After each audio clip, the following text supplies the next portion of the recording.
الأجداث إلى ربهم ينسلون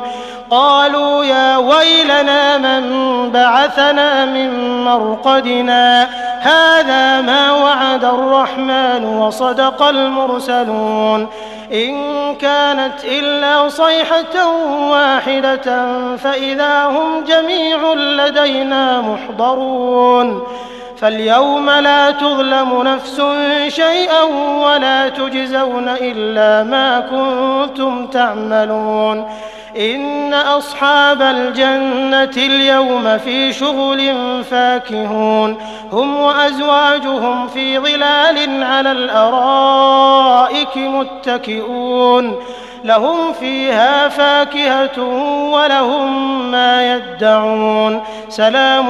قولا من رب رحيم وامتازوا اليوم